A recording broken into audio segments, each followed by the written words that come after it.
additions to our agenda.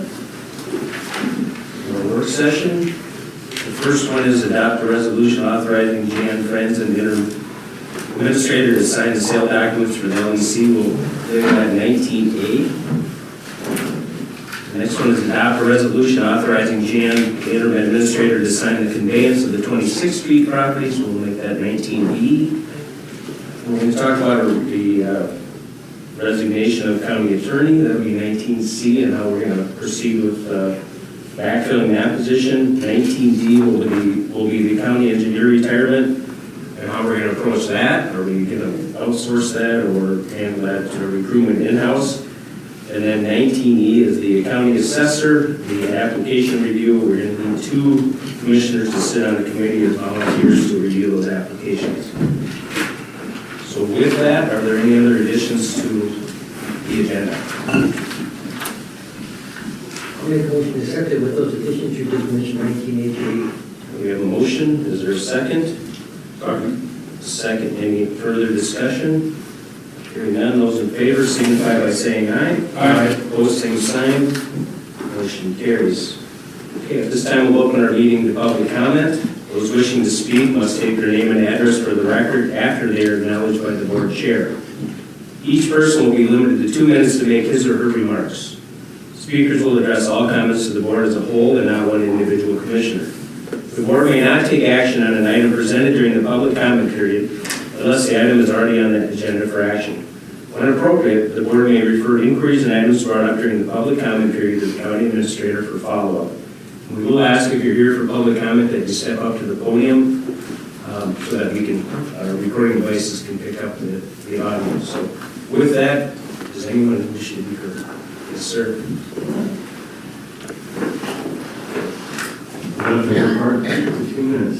Good evening, everybody. My name is Tom Sexton. I live at 516 9th Street, Northeast, Waseca, Minnesota.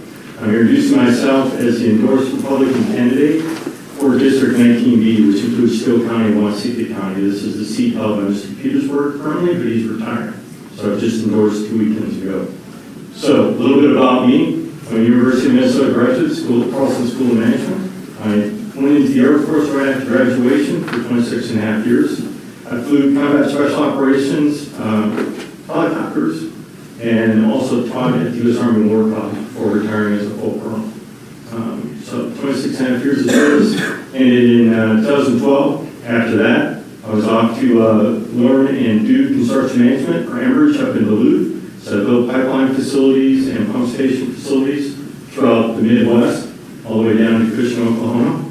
And then I was recruited to go down to Houston, Texas and take on some larger roles. And I retired in 2021 as the Vice President of Construction Management for a company called Universal Pegasus.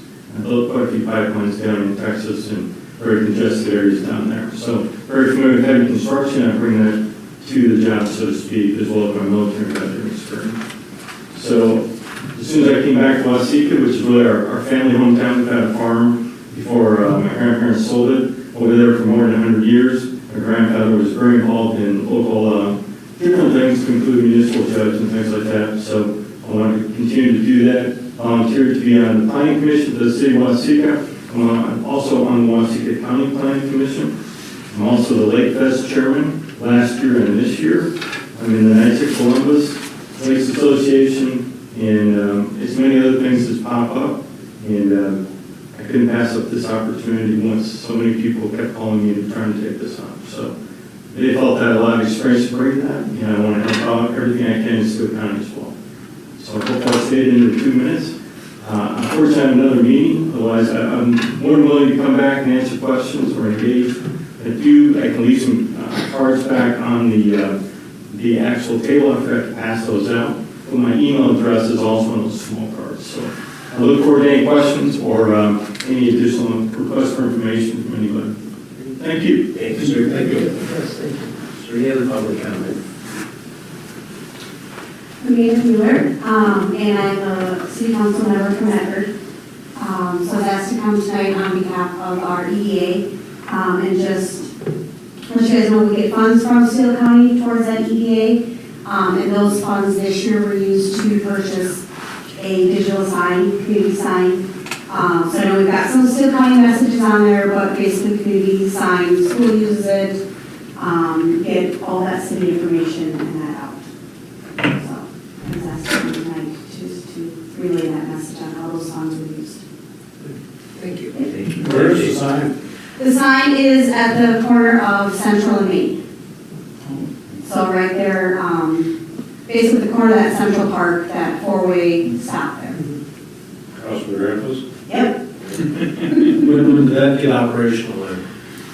It was a little bit of a process because we had some permits and, the guy that we made the signs, there was some logistical issues and parts issues.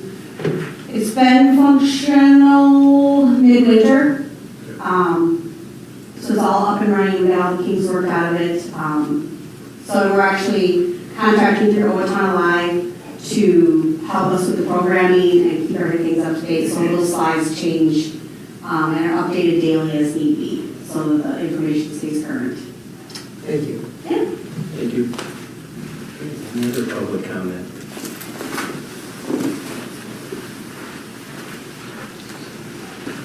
Good evening, I'm Senate with 2519 Stony Creek Drive, here on behalf of myself and many other residents in the East Side Corridor Project, which of course is the joint city and county project of proposing a major county highway next to establishments, residences, and neighborhoods on the east side of Owatonna. Last meeting, I talked a little bit about the lack of safety provisions and measures in the study that will be coming back soon if it's not already on that proposed highway in close proximity to those neighborhoods. And thought I'd just follow up and give a little bit more detail on that, pertinent to a conversation that myself and many other residents had with the county, which was very helpful, by the way. But I just want to reiterate that the news coming back from the engineers with regard to the study, you'll probably hear the term safe road or road safety, and I just want to make sure everybody understands that that's only pertinent to the road itself and the operators on that road. So in other words, can the road shed water like it's supposed to, so you prevent hydroplaning? Is it curved in such a way to avoid dangerous curves for the motorists to navigate? Is it graded properly? And what about intersection safety and stuff like that? So it just pertains to those using the road. It does not pertain whatsoever to inhabitants on or within proximity to the road. So children, citizens, doesn't take into account any of their safety measures. So that alerts will be up to the county commissioners and things like that to discuss when that study comes back, and just appreciate your attention to that and keep this in mind. Thank you. Any other public comment?